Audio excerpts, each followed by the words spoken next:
তাপমাত্রা অস্বাভাবিক বেড়ে যাওয়ার প্রক্রিয়া এল নিনো কয়েক সপ্তাহের মধ্যে শক্তিশালী রূপ নিয়ে হাজির হতে পারে। এ নিয়ে সতর্ক করেছে জাতিসংঘ। বিশ্ব আবহাওয়া সংস্থা WMO জানিয়েছে, এবারের এল নিনোর ফলে অস্ট্রেলিয়া, মধ্য আমেরিকা, ইন্দোনেশিয়া এবং দক্ষিণ এশিয়ার কিছু অংশে খরা দেখা দিতে পারে এবং মধ্য ও পূর্ব প্রশান্ত মহাসাগরে ঘূর্ণিঝড় তৈরি হতে পারে। সুদীপ্তা মাহমুদ জানাচ্ছেন।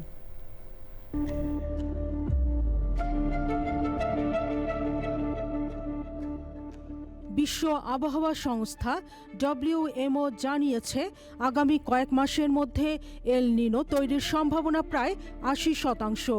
নভেম্বর নাগাদ এটি পূর্ণাঙ্গ রূপ নেওয়ার সম্ভাবনা প্রবল। উষ্ণমণ্ডলীয় প্রশান্ত মহাসাগরের পানির তাপমাত্রা অস্বাভাবিকভাবে বেড়ে যাওয়ায় এল নিনো পরিস্থিতি তৈরি হচ্ছে বলে জানিয়েছে WMO। বিশ্ব আবহাওয়া সংস্থার মতে, এল নিনো হল মধ্য ও পূর্ব প্রশান্ত মহাসাগর পৃষ্ঠের তাপমাত্রার একটি পর্যায়ক্রমিক উষ্ণায়ন, যা সাধারণত 9 থেকে 12 মাস স্থায়ী হয়।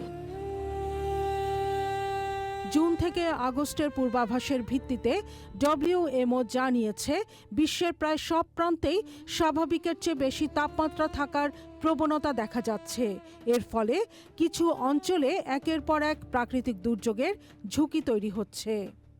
আঞ্চলিক জলবায়ু কেন্দ্রগুলোর পূর্বাভাস অনুযায়ী দক্ষিণ এশিয়ার গড় বৃষ্টিপাতের চেয়ে কম মৌসুমি বৃষ্টিপাতের আশঙ্কা দেখা দিয়েছে। এর ফলে দীর্ঘস্থায়ী তাপপ্রবাহ, বনভূমিতে অগ্নিকাণ্ড এবং স্বাস্থ্য ঝুঁকি বাড়তে পারে। একটি সম্ভাব্য শক্তিশালী এল নিনো পরিস্থিতির জন্য প্রস্তুত থাকার আহ্বান জানিয়ে WMOর মহাসচিব সেলেস্তে সাউলো বলেছেন, যেসব জনগোষ্ঠী ইতোমধ্যে সংকটে রয়েছে তারা আরও বেশি সীমার বাইরে চলে যাবে। 2024 সালকে ইতিহাসের সবচেয়ে উষ্ণতম বছর হিসেবে রেকর্ড গড়তে ভূমিকা রেখেছিল El Nino. Sudipta Mahmud, channel I.